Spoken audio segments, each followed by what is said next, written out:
Demon Slayer is one of the most popular anime and manga of all time. Even though the manga ended a long time ago and we already know what happened to Tanjiro and the others, fans are still making interesting theories about various topics, and believe me or not, some of these theories might just be true. In this video, we'll dive deep into the top 10 theories regarding Demon Slayer that might be true.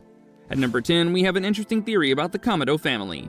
There's a fan theory that the Kamado family may have been using the blue spider lily long before Muzan ever came for them. The idea is simple. The family might have used the flower in small home remedies passed down through generations. If they were taking tiny amounts of it for years, it could have slowly changed their bodies without them ever knowing. This is where Nezuko comes in. She's the only demon who can survive sunlight. Muzan spent centuries trying to create a demon like that and failed. But if Nezuko already had traces of the blue spider lily in her body, then her transformation would be completely different from every other demon. Her body was already prepared, and that's why she became the first demon who could stand in the sun. At number 9, we have a theory about the Kasugai Crows. Some fans think the Kasugai Crows in Demon Slayer are more than just smart birds. They believe these crows might actually be demons. It sounds crazy at first, but when you look closely, it makes a bit of sense. These birds can talk clearly, they understand full sentences, and they help deliver missions with almost human-level intelligence. The official fanbook even reveals that Zenitsu's crow lost its entire family to demons, which hints at a much deeper connection between crows and demons than we thought. According to the theory, the Demon Slayer Corps may have conducted demon-related experiments in the past, potentially combining demon abilities with those of normal animals. If that's true, it would explain why these crows are so smart and why they follow orders without fear, even when the missions are dangerous. Number 8 features an intriguing theory that suggests Nezuko's ability to survive sunlight and remain human might not be solely a biological phenomenon, and could be the result of divine intervention.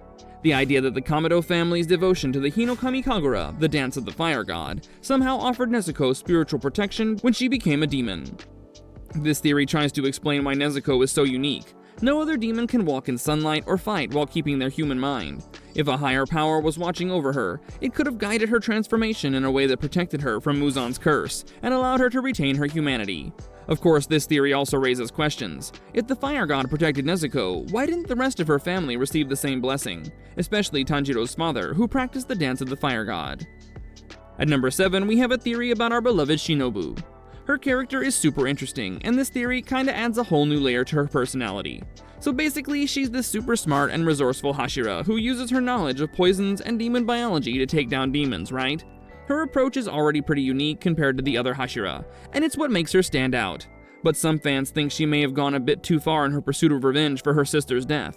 Like, what if she experimented on humans to perfect her techniques? It's like she's walking this fine line between being a healer and a mad scientist, you know? If it's true, it would totally change how we see her, making her way more complex and kinda dark. It raises questions about her morals and what she's willing to do to achieve her goals. I mean, she's already kinda shown a ruthless side when it comes to dealing with demons, but experimenting on humans is a whole different level. It's like, where do you draw the line, right? Does it make her more human, or does it make her more monstrous? Up next is number 6. If you think the Shinobu one was a bit disturbing, this one will shock you. The final selection is like the ultimate test, right? It's supposed to be this ultimate trial by fire where only the strongest survive. But this theory makes you wonder if there's more to it. Like, what if it's not just about proving yourself, but actually a way to sacrifice the weak and create these super loyal, traumatized members? It's kinda creepy when you think about it. They're basically throwing these kids into a pit with demons and letting them fight for their lives. It's like the core is using fear and trauma to bind people together, which is really dark. It makes you question the whole morality of the Demon Slayer core. Are they really fighting for justice, or are they just using these kids for their own purposes? The idea is that the final selection is a test that's meant to get rid of the weak and make the survivors loyal to the core. They go through a traumatic experience, and that bonds them together. It's like they're using fear to make them loyal. This would mean that the core is pushing its new members into loyalty through fear, which seems much less noble in hindsight.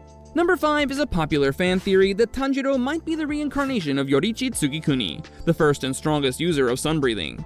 Fans point to some clues that might make this idea interesting. First, Tanjiro's Hanafuda earrings are the same as Yoriichi's, and they're a symbol of power and legacy. Second, he awakens his Demon Slayer mark in battle just like Yoriichi did, which hints at a strong connection. Tanjiro's natural skill with sun breathing also adds weight to the theory. He can use the techniques almost perfectly, something no one else has managed since Yoriichi's time.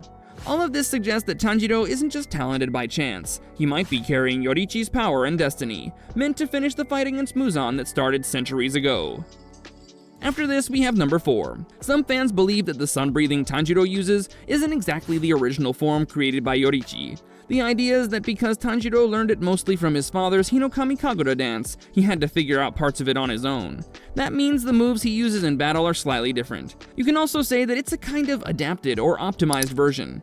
This theory explains why sun breathing is so powerful, but also exhausting for Tanjiro. He's using a version that's not perfectly efficient yet, which is why it tires him out faster than other breathing styles. Over time, as he masters it, he gets closer to the original, making his attacks much stronger. In short, Tanjiro's sun breathing is unique to him, a personal evolution of Yoriichi's legendary technique that balances power and his own fighting style. Next up, we have number 3, which suggests that Muzan didn't just turn into a demon because of a failed medical treatment. Instead, fans believe his transformation was actually a spiritual curse that came from killing the doctor who was trying to save him. In many myths, taking the life of someone who offers genuine help brings divine punishment, and this idea fits Muzan perfectly. His weakness to sunlight, his fear of death, and the emptiness he feels inside could all be signs that he was cursed rather than cured. It adds a darker twist to his origin, turning his demon form into a punishment for his selfishness, instead of a gift he gained by accident. The second to last theory on this list is quite interesting, as it's about Tanjiro's breathing styles. Some fans think Tanjiro could eventually create a new breathing style that mixes both water breathing and sun breathing. Since most breathing styles evolve from basic elements, the idea is that combining water and fire would result in something like cloud breathing. This style would blend the calm flow of water with the explosive power of fire, giving Tanjiro techniques that start smooth and end with sudden force.